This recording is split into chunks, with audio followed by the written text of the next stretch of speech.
Hello दोस्त, मैं Ritesh Kumar. CTET के पेपर 2 की एसएसटी की कड़ी में मैं उसका पीवाईक्यू पिछले जो पेपर हुए हैं उनका मैं लेके आया हूं, जिसका सेट एम है। तो अब मैं प्रश्न के ऊपर चलता हूं। 31 प्रश्न को आप देखें तो इसका प्रश्न पूछा गया है। अगर इस प्रश्न को आप देखें कि अभिकथन और कारण को ध्यान से पढ़ें, तो आप अभिकथन को देखोगे तो 1960 में द्विभाषी बम्बई प्रांत को, अब आप देखो कि बम्बई प्रांत में कितने भाषा बोले जाते थे। इस प्रश्न में दिया गया है कि 1960 में द्विभाषाई बम्बई प्रांत, तो बम्बई प्रांत में दो भाषा बोली जाती थी। एक कौन भाषा बोली जाती थी? एक तो मराठी, एक ये मराठी और एक गुजराती। तो आप देखोगे कि 1960 में क्या हुआ कि दोनों को भाषा के आधार पे अलग अलग कर दिया गया। आप देख रहे हो कि दोनों को भाषा के आधार पे अलग अलग कर दिया गया है। तो ये तो सही है, ये वास्तविक बात है। और दूसरी ये है कि कारण क्या दिया हुआ है इसमें। अगर आप कारण देखोगे तो 1966 में पंजाब का भी विभाजन दो राज्य में हुआ। पंजाब में पंजाबी भाषाओं के लिए और हरियाणा में हरियाणवी भाषाओं के लिए। तो ये विभाजन हो गया, उसके कारण से और थोड़ी विभाजन होगा कि वो दो राज्य के कारण से, अलग अलग भाषा के कारण से विभाजित हुआ है, तो ये इसके कारण से वो हो जाएगी। तो नहीं, ये दोनों ए और आर दोनों सही हैं, ये दोनों सही हैं, किंतु आर ए की व्याख्या नहीं करता है। तो अब हम इस भाषा से संबंधित गठित राज्य की इतिहास को आगे देखेंगे कि ये भाषा से संबंधित बनने वाले राज्य कैसे बने। तो भाषाई प्रांत का आयोग, भाषाई प्रांत का आयोग का सबसे पहले भाषाई प्रांत में जो गठित हुई थी, उस आयोग की गठन कब हुई थी? उस आयोग की गठन जून 1948 में हुई थी। अब बस एक मोटा मोटी एक ओवरव्यू ले लो कि कैसे भाषा के आधार पे प्रांत गठित होते थे। और इनके अध्यक्ष जो थे, आयोग की अध्यक्ष कौन थे? एसके दर थे, एसके दर। और ये रिपोर्ट कब दी? ये जो अनुशंसा यानी रिपोर्ट दी 1948 में दी। ये रिपोर्ट सौंपी 1948 में। और ये जब रिपोर्ट सौंपी तो इस रिपोर्ट में उसने क्या कहा कि राज्य का जो बंटवारा होगी, 1947 में देखो देश आज़ाद हुई है, 1948 में राज्य बनने की चर्चा हो रही है। तो जो राज्य की बंटवारा होगी, राज्य की जो बंटवारा होगी, बंटवारा वो प्रशासनिक सुविधा पे हो,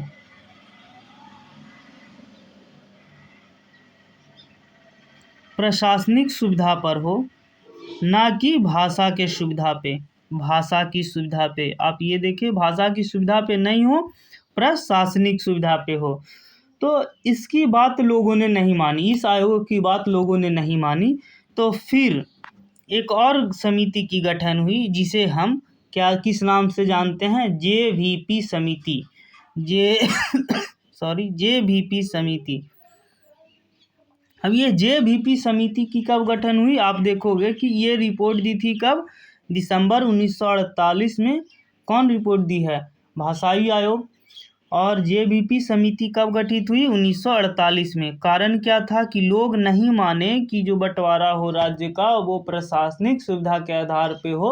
लोगों का कहना था कि भाषाई सुविधा के आधार पे हो। तो जेवीपी जो बने, उनकी सदस्य जवाहरलाल नेहरू, सरदार वल्लभ भाई पटेल और सीतारमैया थे। ठीक है।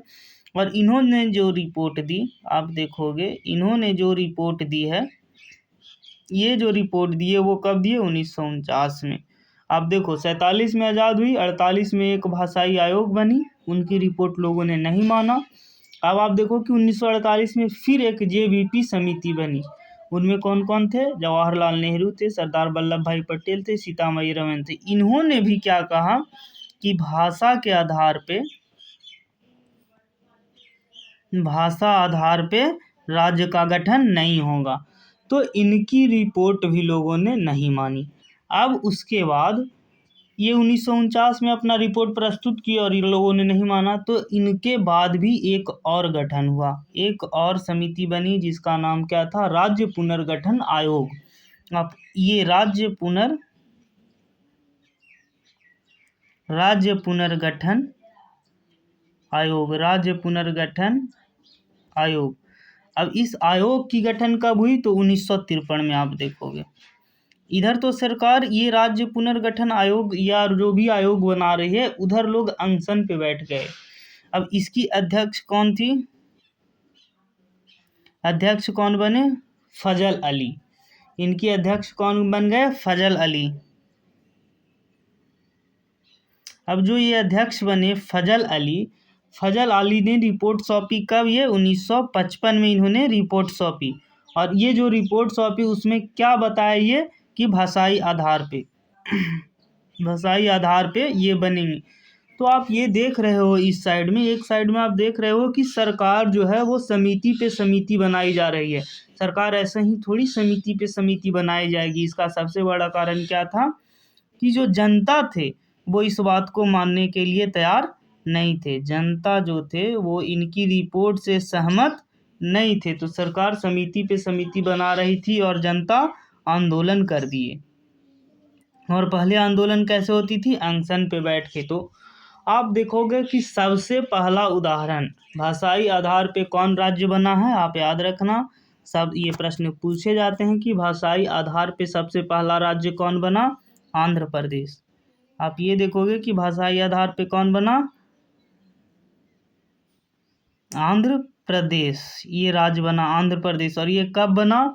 आप देखो कि ये कब बनी है? 1953। 1953 में ये भाषाई आधार पे बनी। और इससे भी अभी सबसे लास्ट में कौन राज्य अलग हुआ है? तेलंगाना। तेलंगाना, ये तेलंगाना सबसे लास्ट में डिवाइड हुआ है। ये कब हुआ है? 2 जून 2014 में ये तेलंगाना क्या हुआ है? अलग हुआ है। किससे? आंध्र प्रदेश से। तो इतनी आपको ध्यान रखनी पड़ेगी। तो मैं अब अगले प्रश्न पे चलता हूँ। तो मैं अब अगले प्रश्न 32 यानी कि 32वें प्रश्न पे आपसे चर्चा करूंगा। तो इसमें कह रहा है कि लद्दाख को छोटा तिब्बत क्यों कहा गया? प्रश्न आप ये करें कि लद्दाख को छोटा तिब्बत क्यों कहा गया? तो कहा गया था किस कारण से? भौगोलिक सामीप्यता, धार्मिक समानता, भाषाई समानता और सामान्य भोजन। तो इसकी आंसर ये 4 होगी। अब हम आपसे आगे 33वां प्रश्न पे चर्चा करेंगे। तो 33वां प्रश्न में आपसे ये कह रहा है कि 7वीं शताब्दी के प्रारंभ से निम्नलिखित में से किस विचार पर लोगों ने सवाल उठाना शुरू कर दिया? लोग इस पे सवाल उठाना शुरू कर दिए कि जो समाज में जो विशेष अधिकार है वो किसी का जन्मसिद्ध अधिकार नहीं है, वो जन्म का परिणाम नहीं है। लोग प्रयास करके अपना जन्म ले सकते हैं। तो 7वीं शताब्दी में लोग सामाजिक विशेषाधिकार अपनी कर्तव्यों के अनुसार ले सकते हैं। इसका मैं पहले अगर प्राचीन भारत में अगर मैं आपको उदाहरण बताऊं तो रामायण को किसने लिखा है? आप देख लो, रामायण के तो वाल्मीकि जी लिखे हैं। तो वाल्मीकि भी तो शेड्यूल कास्ट से थे और वो पूजनीय हैं, उन्हें जनरल वर्ग के भी लोग पूजते हैं। तो ये 7वीं शताब्दी में इस बात को बहुत अधिक चली गई, ये बात जो सामाजिक विशेषाधिकार हैं वो किसी का जन्म का परिणाम नहीं है। अब हम अगले प्रश्न पे चलें। इसमें अगर आप चलें कि ये आप देखोगे अगला प्रश्न कि पृथ्वी के चारों ओर फैली वायु की पतली परत को वायुमंडल कहते हैं। ये वायुमंडल किसे कहते हैं? इससे भी प्रश्न आते हैं। और इस प्रश्न में वायुमंडल की परिभाषा यानी कि ये प्रश्न 2 प्रश्नों की है। क्या चीज वायु को पृथ्वी के चारों ओर बनाए रखती है? तो ये पृथ्वी का गुरुत्वाकर्षण बल जो है वो पृथ्वी पर वायु को चारों ओर बनाए रखती है। तो अब हम अगले प्रश्न पे चलेंगे।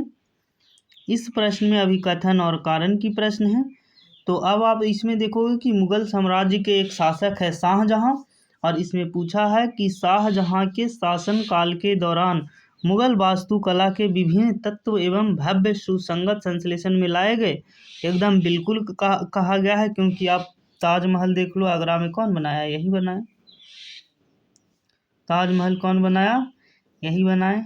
किले कौन बनाया? लाल किले यही बनाए। दीवाने खास कौन बनाया? यही बनाए। दीवाने आम कौन बनाया? यही शाहजहां ही बनाए। और ये इन्होंने और भी बहुत कुछ बनाया, जैसे शीश महल। शीश महल कौन बनाया? शीश महल भी इन्हीं लोगों ने बनाया, यही बनाए। अब एक नगर का भी इसने स्थापना किया दिल्ली में। दिल्ली में एक नगर इन्होंने स्थापित किया था, कौन? शाहजहानाबाद।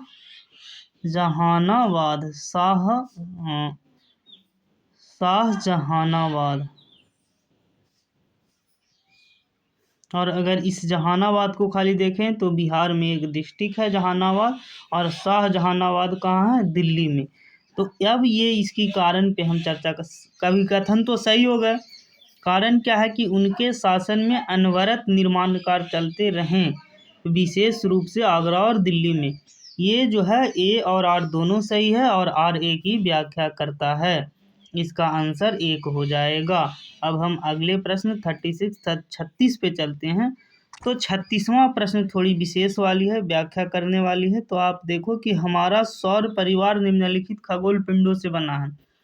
तो सौर परिवार में आप देखोगे कि तारा होते हैं, ग्रह होते हैं, उपग्रह होते हैं, क्षुद्र ग्रह होते हैं और उल्का पिंड होते हैं। ये जो आप देख रहे हो 5। तो अब मैं, तारा कौन है? सूर्य ही तो है। तो अब मैं बारी बारी से, इस प्रश्न की उत्तर आपने 3 देख लिया।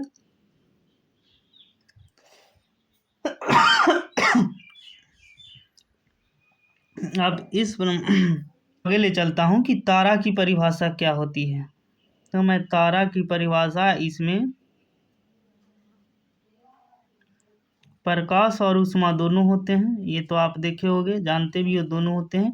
लेकिन ग्रह में जो होते हैं, अगर मैं ग्रह लिख दूं ऐसे, समझने के लिए लिख रहा हूँ बस, ये जो ग्रह को ऐसे कर दूं और इससे इसको मिटा दूं, ये देखो मैं मिटा दिया, ये वाली, ये मिट गए। तो ग्रह में प्रकाश और ऊष्मा, ग्रह में प्रकाश और ऊष्मा नहीं होते हैं, तारा में होते हैं, ग्रह में नहीं होते हैं। अब आप ये समझ गए।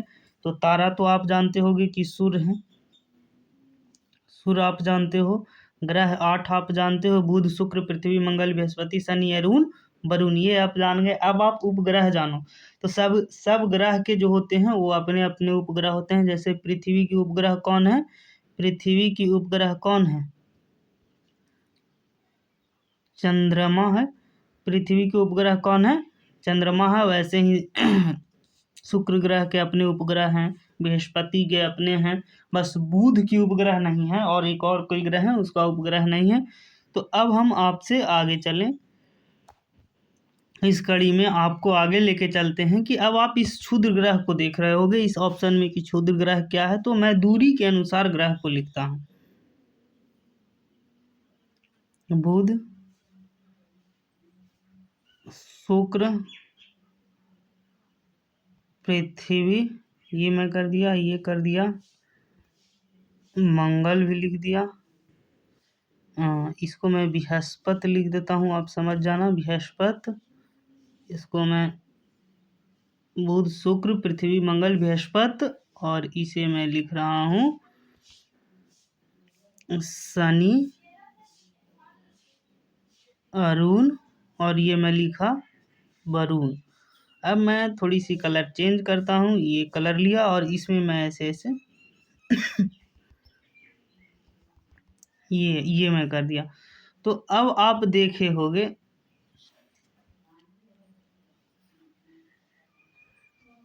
अब आप देखे होंगे कि ये जो मैं किया हूँ, ये क्या है? क्षुद्र ग्रह है। ये क्या है? क्षुद्र ग्रह। और ये जो क्षुद्र ग्रह है वो किनके किनके बीच में आती है? तो पृथ्वी और मंगल के बीच में। आपसे सॉरी, ये जो क्षुद्र ग्रह है वो मंगल और बृहस्पति के बीच में आती है। ये ऐसे मैं मंगल लिख देता हूँ, मैं वो गलत लिख दिया था। तो ये देखो, मैं मंगल लिखता हूँ, मंगल, और ये बृहस्पति। बृहस्पति के बीच में क्षुद्र ग्रह आते हैं, और मंगल के इधर जितने ग्रह हैं वो ठोस से बने हैं, ठोस से। और इधर बृहस्पति के इधर जो जितने ग्रह हैं वो गैस से बने हैं, या ये फिर चट्टान से भी आप कह सकते हो, चट्टान से बने हैं। तो इस टाइप में आप देखोगे कि क्षुद्र ग्रह हैं जो मंगल और बृहस्पति के बीच में रहते हैं। हाँ, ये ठोस ग्रह है मंगल के इधर। तो ठोस ग्रह जो हैं वो किससे बने? ठोस हैं जो कौन कौन है? बुध शुक्र पृथ्वी मंगल। और बृहस्पति, शनि, अरुण, वरुण ये किससे बने हुए हैं? ये जो बने हुए हैं वो गैस से बने हुए हैं। तो अब हम अगले चैप्टर पे चर्चा करें, अगले प्रश्न पे चर्चा आपसे करते हैं। तो ये इसमें एक राइटर हैं जेम्स मिल। तो जेम्स मिल ने वास्तविक में उस 1817 में एक किताब लिखी थी भारत के ऊपर, अ हिस्ट्री ऑफ इंडिया। इसमें इन्होंने 3 भाग दिए थे और ये तो सही है ये। और बी देखते हैं, इसमें यानी कि किताब में उन्होंने भारतीय इतिहास को 3 काल, अब ये 3 काल कौन कौन में बांटे हैं? प्राचीन, मध्य और आधुनिक। नहीं, ये प्राचीन, मध्य और आधुनिक में नहीं बांटे हैं। ये 3 भाग को कैसे बांटे हैं? आप पहला देख लो, हिंदू, दूसरा आप देखोगे मुस्लिम, तीसरा आप देखोगे ब्रिटिश। इस टाइप में वो बांटे हैं। ठीक है, तो अब हम आगे चलते हैं। इसका जो आंसर होगा आप देख लो, ए सही है किंतु बी गलत है, तीसरा ऑप्शन हो जाएगा। अब हम अगले सवाल, इस सवाल में अगर आप देखोगे कि पहाड़ी क्षेत्र में अब रेल मार्ग का विस्तृत निर्माण हो रहा है, तो ये सृजनात्मक प्रश्न है। ये आप समझ के उत्तर दे सकते हो, इसमें कोई डिस्क्राइब करने की चीज़ें नहीं है, वर्णन करने की चीज़ें नहीं है। तो आप यहाँ देखोगे कि ये वाले ऑप्शन 4 होंगे। इसे संभव करने के लिए उन्नत प्रौद्योगिकी का विकास हुआ है। अब पहाड़ों में रेल मार्ग निर्माण आसान नहीं है, महाक्षयित पहाड़ नहीं है। अब पहाड़ी लोग ही सिर्फ रेल मार्ग का विकास कर रहे हैं, ये भी गलत है। तो इसका ऑप्शन 4। अब मैं 39वें प्रश्न पे आऊँ। ये भी अंडरस्टैंडिंग बेस है, इतिहास की एक प्रश्न है कि 1770 में बंगाल में अकाल ने लगभग 1 करोड़ को जान मार डाला। ये सही बात है, लेकिन 1/3 आबादी खत्म हो गई। इस अकाल में बंगाल की 1/3 आबादी खत्म हो गई, ये दोनों सही हैं। तो अब हम आगे चलते हैं।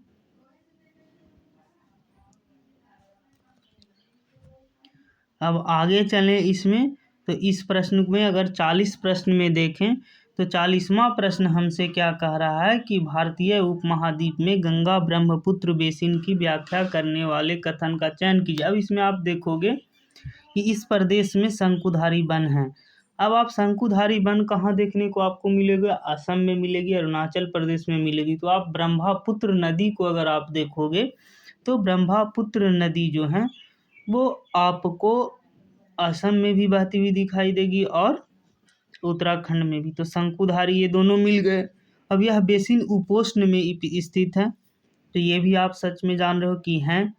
अब इस क्षेत्र की जलवायु मुख्यतः मानसून है। तो आप भारत की जलवायु देख लो, ये भी है, सही बात है। अब बेसिन क्षेत्र में विभिन्न प्रकार की स्थलाकृतियां हैं। अब आप बेसिन क्षेत्र को देखो, तो बेसिन क्षेत्र आपको बंगाल साइड में मिलेंगे, या जो गंगा, ये ब्रह्मपुत्र और गंगा के जो बेसिन हैं वह, तो आप देखोगे कि जो विभिन्न स्थलाकृतियां हैं वो उद्गम स्थान पे मिलेंगे, बेसिन क्षेत्र में नहीं मिलेंगे। तो ये डी ऑप्शन गलत हो जाएगी।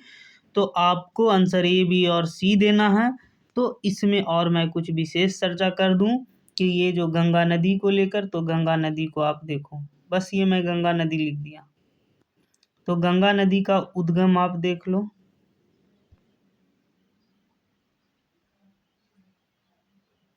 गंगा नदी का आप अगर उद्गम देखोगे तो गंगा नदी की अगर आप उद्गम देखोगे तो ये उत्तराखंड, यूटी लिख दूं, उत्तराखंड की गंगोत्री ग्लेशियर, ये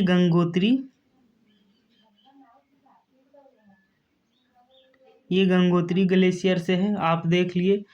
अब आप गंगा नदी बंगाल में भी बहती है, तो गंगा नदी को बंगाल में आप किस नाम से जानते हो? बंगाल में आप गंगा नदी को जानोगे पद्मा, ये सदमा लिखा गया जी,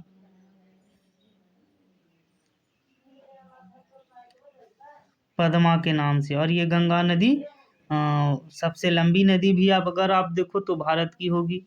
तो अब आप ब्रह्मपुत्र नदी के बारे में देखो, मैं ऐसे यहाँ पे अब ब्रह्मपुत्र गंगा नदी को बता दिया। अब आप इस ब्रह्मपुत्र नदी में देखो, इसका उद्गम आप देखोगे तो कहाँ है, मैं उ लिख देता हूँ, उससे आप उद्गम समझना। तो इसकी उद्गम कहाँ है, तिब्बत के मानसरोवर से। तिब्बत के मानसरोवर से ये मानसरोवर हो गई, उद्गम इसकी हो गई। और एक सुंदरवन डेल्टा गंगा ब्रह्मपुत्र नदी बेसिन तो बनाती ही बनाती है, अब आप देखे ही होंगे। लेकिन अब ब्रह्मपुत्र नदी को अगर आप देखो तो चीन में इसको किस नाम से जानते हैं, तो चीन में इसे सांगपो के नाम से जानते हैं। किसे, चीन में किससे, ब्रह्मपुत्र को। और बंगाल में किस नाम से जानते हैं, बंगाल में इसे मेघना या फिर पद्मा, बंगाल में इसे किस नाम से जानते हैं, मेघना या पद्मा।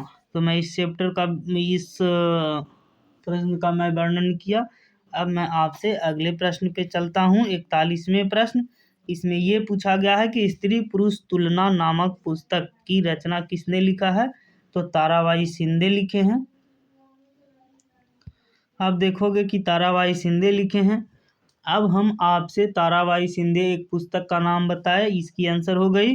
तो अब मैं गुलामगिरी पुस्तक की बात करूंगा, जो सीटेट में अक्सर पूछे जाते हैं। तो आप देखो गुलामगिरी, गुलामगिरी किसकी पुस्तक है, ज्योतिराव की। ज्योतिराव किसके है, ज्योतिराव फुले की, ये किसकी पुस्तक है, ज्योतिराव फुले की। और इस पुस्तक में किसके बारे में लिखा गया है, दास प्रथा के बारे में, दास प्रथा के बारे में। तो अब हम देखें आपसे कि एक इसी को अभी मैं वर्णन कर रहा हूँ, इसमें आप देखोगे पंडिता रमाबाई। तो इनकी जो नाम थी ना, रमाबाई,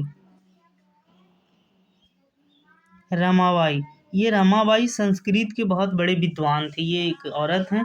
तो ये जो विद्वान थे उनकी सम्मान में इन्हें लोगों ने पंडिता कहा। पंडिता जब कहा तो इन्होंने कुछ अच्छे समाज सुधारक हैं, तो ये मुक्ति मिशन स्थापना की, ये मुक्ति मिशन,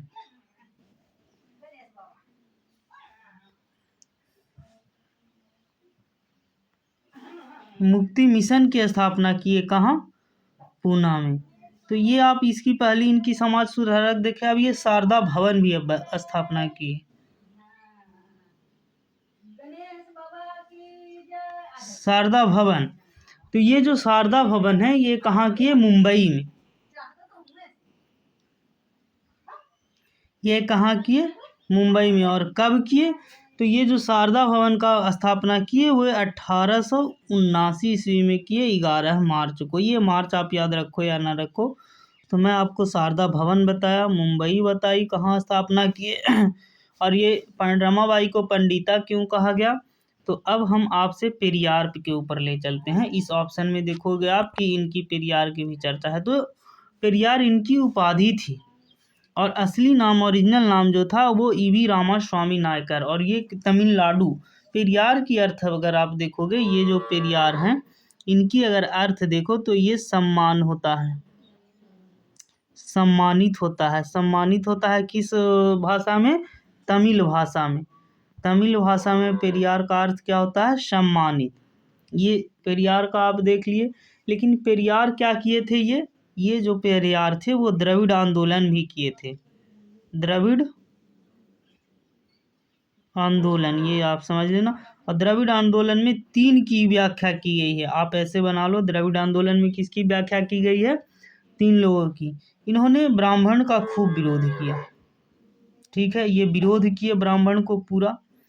अब ये समाज में स्त्री की सामाजिक स्थिति उठाए, ठीक है, ये उठाए। और दूसरी इन्होंने क्या किया कि धार्मिक कुरीति को दूर किया, इस आंदोलन में धार्मिक कुरीतियां। और ये दक्षिणी भारत के थे, तो इन्होंने द्रविड़ आंदोलन शुरू किए। तो ये इस पेरियार के बारे में आप इतना जाने। तो अब हम आगे चर्चा करते हैं अगले प्रश्न 42वें के ऊपर। तो इसमें आप देखे होंगे कि जौ एवं गेहूं जैसी फसलें उगाने के सर्वप्रथम साक्ष्य निम्नलिखित में से किस स्थान से मिले हैं। तो आप देखोगे कि सुलेमान और किरथर हिल्स से मिले हैं गेहूं और जौ के साक्ष्य। अब आप गारो हिल्स आ जाओ, तो गारो हिल्स से किसके साक्ष्य मिले हैं? चावल के। और ये दोनों जो हैं ये दक्षिण भारत के हैं, तो मैं कभी फुर्सत से इसे बताऊंगा। तो ये अब ये गेहूं और जौ के साक्ष्य यहाँ देख लो, गेहूं 8,000 साल पहले मिले हैं ये सुलेमान में। तो अब आप इसकी आंसर अगर देखना चाहो ये 42वें प्रश्न की, तो ये हो जाएगी। तो अब हम आगे चलते हैं अगले प्रश्न पे। इस प्रश्न में आप देखोगे कि रूढ़िवादी धारणाएं लोगों को ऐसे काम करने से रोकती है जिनमें वे अच्छे हैं। अब आप जानोगे कि ये रूढ़िवादी धारणाएं क्या होती है, तो आप पहले ध्यान से सुनो कि रूढ़िवादी धारणाएं क्या होती है। तो आप मान लो कि मैं ये किसी को वो दुख पहुंचाने का वो नहीं है, मान लो रूढ़िवादी धारणाएं वो कि कोई SC ST का एक लड़का है और उनके पिताजी जो हैं वो चप्पल जूते सीते हैं, तो उनके बेटे भी चप्पल जूते सिएंगे, ये निश्चित है। ये कोई जनरल का लड़का सोच रहा है कि या फिर वही लड़का सोच रहा है जो जिनके पिताजी चप्पल जूते सीते हैं, उनके लड़के सोच रहे हैं कि हम भी चप्पल जूते ही सिएंगे। ये उनकी रूढ़िवादी धारणाएं हैं। अब वो बहुत अच्छे पढ़ने में हैं, लेकिन वो सोच रहे हैं कि उनके पिताजी की अगर हम चप्पल जूते सी रहे हैं तो हमारे बेटे भी यही काम करेंगे, और बेटा भी यही सोच रहा है, लेकिन उनके पास बहुत अच्छे अच्छे काम हैं। तो ये रूढ़िवादी धारणाएं हैं, ठीक है, जिनमें वे अच्छे हैं। रोकती है किन से? जिनमें वो अच्छे हैं। और जो चप्पल जूते सी रहे हैं पिता, उनके बेटे तो अच्छे भी कर सकते हैं, लेकिन पिता भी वही सोच रहे हैं और बेटे भी कि जब पिताजी कर रहे हैं ये चप्पल जूते की काम तो हम भी करेंगे, और पिताजी ये सोच रहे हैं कि जब हम कर रहे हैं तो हमारे बेटे भी यही काम करेंगे। तो ये रूढ़िवादी धारणाएं हैं। अब आप रूढ़िवादी धारणाएं देखें कि वो जो बेटा था वो बहुत अच्छा है पढ़ने में, लेकिन पिताजी के जो रूढ़िवादी धारणाएं हैं जिसके कारण वो अच्छे काम से रोकेगी, उन्हें अच्छे दूसरी जगह नहीं जाने देगी, एक ही खांचा में जड़ देती है। आप ये देखो, तो इसका जो आंसर होगा ये सही होगा, एक आंसर होगा। इस प्रश्न का आंसर क्या होगा? एक, कि ए और आर दोनों सही है और तथा आर ए की सही व्याख्या करता है। ये रूढ़िवादी से बहुत प्रश्न पूछे जाते हैं आपके परीक्षा में। तो अब मैं अगले प्रश्न पे चलता हूँ। इस प्रश्न में आपसे पूछा गया है कि निम्नलिखित में से वायुमंडल का अधिकांश कौन सी दो गैसें हैं? तो इसका आंसर होगा नाइट्रोजन और ऑक्सीजन। अगर आप इसमें नाइट्रोजन की चर्चा करें तो इसे ऐसे आप साइंस के भाषा में NO2 लिखोगे, और नाइट्रोजन देखोगे अगर आप तो 78% है, अगर ऑक्सीजन देखोगे तो ऑक्सीजन जो है वो 21% है। अगर आप कार्बन डाइऑक्साइड को यहाँ पे देखोगे तो 0.036% है। ऑक्सीजन को मैं 21% बताया है। ऑक्सीजन कितने परसेंट है? 21%। और अगर आप आर्गन देखोगे, ओजोन देखोगे तो ओजोन भी 0.03 ऐसे ही कुछ है। अगर आर्गन देखोगे तो 0.93, और हीलियम ये सब बहुत कम है। तो अब हम अगले चैप्टर पे चलते हैं प्रश्न पे, और इसकी चर्चा ये आंसर हो गई। तो अब आप आगे चलें। हाँ, इस प्रश्न में आप देखो ये वर्णन वाली प्रश्न है, इतिहास की प्रश्न है। तो आप देखोगे कि वेद समाज की स्थापना 1864 ईस्वी में हुई थी। आप देखो ये सही बात है कि वेद समाज की स्थापना 1864 में हुई थी। वो कहाँ हुई थी? मद्रास में। ये भी सही बात है, लेकिन वेद समाज आर्य समाज से प्रेरित था नहीं, ये गलत बात है। वेद समाज जो थे प्रेरित थे, वेद समाज वो किस समाज से प्रेरित थे? ब्रह्म समाज से। अब यहाँ पे दो समाज की बात आई, ब्रह्म समाज, तो मैं बीच में ऐसे कर देता हूँ वेद समाज और ब्रह्म समाज। तो ये तो पहली आप देख ली कि वो सही थे। तो आप देखोगे कि ब्रह्म समाज की संस्थापक कौन थे? इसके संस्थापक कौन थे? राजा राम मोहन राय। राजा राम मोहन राय, ऐसे मैं मोहन लिख देता हूँ, मोहन राय, ये इनके थे। अब जब मैं राजा राम मोहन राय से लिखा तो ये कहाँ स्थापना हुई थी? कोलकाता में। कोलकाता, ये कोलकाता में स्थापना हुई। और कब हुई थी? 1828 में। कहीं कहीं 1830 भी लिखी मिलती है। और ये मूर्ति पूजा और बलि प्रथा का विरोध किए थे।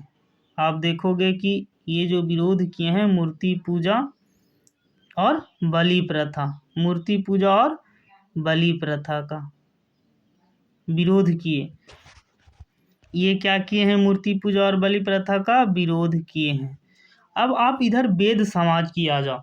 तो वेद समाज की स्थापना तो आप देखें कि 1864 में थे। इससे प्रेरित थे। इन्हें कौन किया?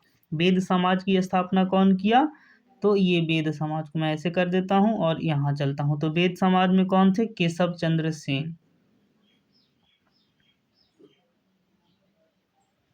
केशव चंद्र सेन। केशव चंद्र, ये कौन थे? केशव चंद्र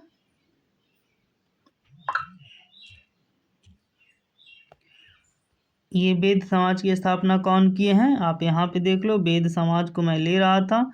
तो वेद समाज की स्थापना कौन किए हैं? केशव चंद्र सेन।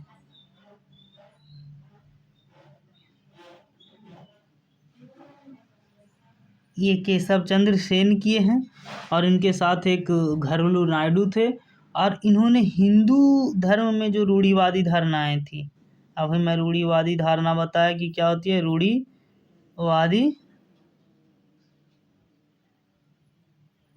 रूढ़िवादी धारणा को ये विरोध किए। क्या किए? विरोध किए। तो अब मैं आपको वेद समाज और ये ब्रह्म समाज के बारे में बताया। तो इसका अगर आप आंसर देखना चाहो इस प्रश्न के, तो इस प्रश्न के आंसर क्या होंगे? ये सही है किंतु बी गलत है, तो इसके आंसर 3 हो जाएंगे। 3 ही होंगे। अब आप देखोगे कि एक समाज और है। अब आपसे आर्य समाज की भी चर्चा आई है इसमें। देखो, ये जब वर्णन वाली प्रश्न है तो मैं पूरी वर्णन करूंगा। ये इसमें आर्य समाज। तो वेद समाज बताए, ब्रह्म समाज बताए, अब आर्य समाज। तो आर्य समाज के बारे में आप देखोगे कि आर्य समाज कहाँ स्थापित हुए। मैं इंग्लिश में लिख दूं, मुंबई में।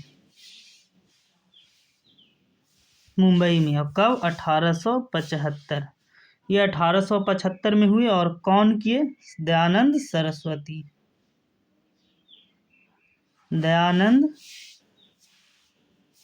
दयानंद सरस्वती। अब ये आर्य समाज का क्या था? अब ये आर्य समाज ऐसे ही थोड़ी स्थापना किए होंगे, कुछ ना कुछ तो इनका लक्ष्य होगा। तो ये विधवा विवाह और बालिका शिक्षा पे काम किए। ये किस पे काम किए?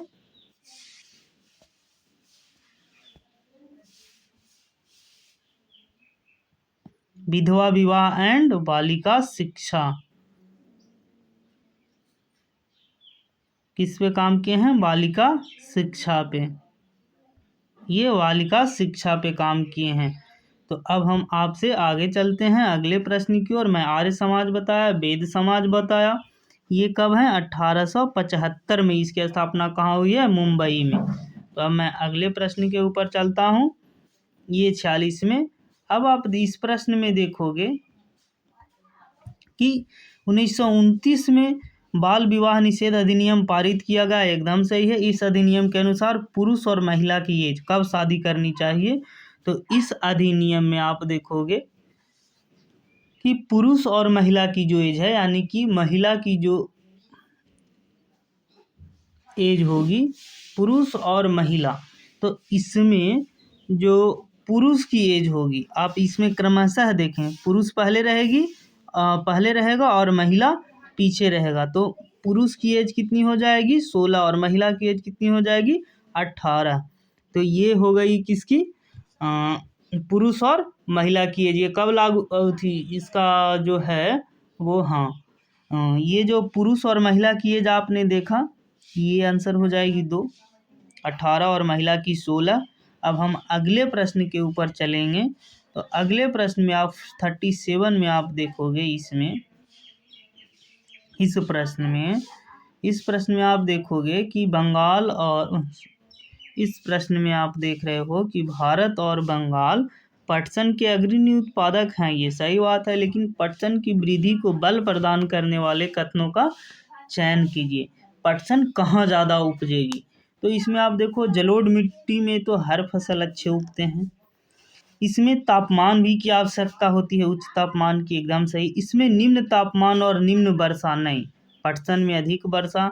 इसमें भारी बारिश और आर्द्रता की। तो आप इस सी को काट दिए, तो आप काट दो सी को। तो सी को आप देखो कौन कौन ऑप्शन में, इसमें देखो कि सी यहाँ भी है, सी यहाँ भी है, सी यहाँ भी है, तो ये तीनों नहीं होंगे, तो इसका आंसर 2 होगा। तो आप 47 देख लिए। अब आप आगे चलें 48। अब इस 48 में आप देखोगे कि पवन सड़क पर गिरी सूखी पत्ती को उड़ाती है। और पवन कैसे बहती है? तो पवन हमेशा उच्च दाब क्षेत्र से निम्न दाब क्षेत्र की ओर वायु की गति है, हमेशा वायु की गति है। किससे?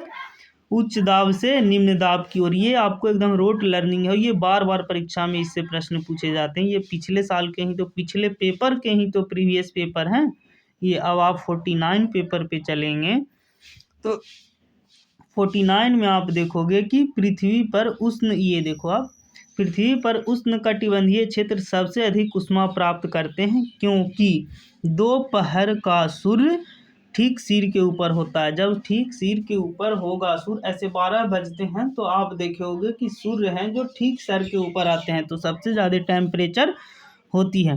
तो इसे समझने के लिए आप देखो कि उष्णकटिबंधीय क्षेत्र कहाँ पे है। तो आप ये देखो, ये मैं बना दिया।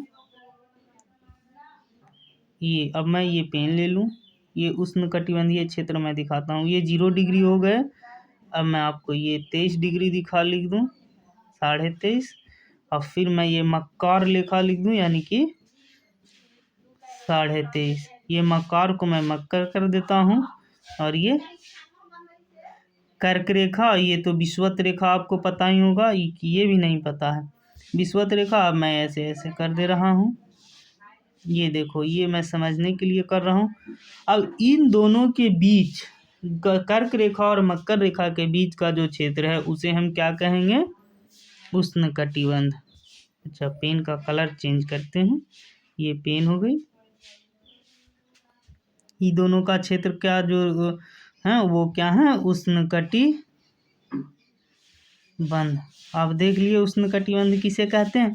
तो आप जानते हो कि 0 डिग्री यानी विषुवत रेखा पे एकदम सीधी सूर्य की किरणें आती हैं, तो वहाँ के लोग इसीलिए काला होते हैं। तो आप देखोगे कि इन दोनों के पास सूर्य की किरणें सीधा सर पे ऊपर पड़ती है। तो ये आप देख चुके हो। अब आप 50वें क्वेश्चन पे चलो। ये हमारी आज की लास्ट क्वेश्चन होगी, क्योंकि वीडियो काफ़ी लंबा हो जाएगा, फिर आप बोरिंग हो गए इतने वो डिस्क्रिप्शन, इतने वर्णन के साथ। तो आप देखो यहाँ पे, अब आप देखो कि एक ग्लोब पर खींची गई रेखाओं को अक्षांश और देशांतर के रूप में जाना जाता है। ये रेखाएं किस उद्देश्य को पूरा करती हैं? तो ग्लोब पर डिजाइन बनाने के लिए नहीं, गलत। पृथ्वी के स्थानों को ढूंढने के लिए हाँ। ग्लोब को सुंदर बनाने के लिए नहीं। ये पृथ्वी पर हल रेखाएं तथा पृथ्वी की भौतिक विशेषताओं को इंगित करने के लिए नहीं। तो अभी आपको मैंने ये अक्षांश को मैंने दिखाया कि कैसे कैसे होती है। तो अब आप हमसे ये अक्षांश को मैं पहले लेता हूँ। अक्षांश रेखा को मैं आपको दिखाता हूँ। आप देखो, ये मैंने गोल बनाई अक्षांश में। अब मैं ये एक पेन ले लूँ। ये वाली विषुवत रेखा जो मैं खींच रहा हूँ 0 डिग्री, ये भी अक्षांश है। और ये जो मैं 23.5 डिग्री कर्क रेखा खींचा, ये कर्क रेखा, ये भी अक्षांश है। और ये भी मक्कार रेखा को मकर रेखा कहते हैं, 23.5 डिग्री दक्षिण की ओर, ये भी अक्षांश है। तो अक्षांश रेखा ऐसे खींचे होते हैं। ये देखो, अक्षांश रेखा के बीच की दूरी, ये दोनों बीच की जो दूरी होती है वो समान होती है। आप याद रखना, अक्षांश रेखा के बीच की दूरी क्या होती है?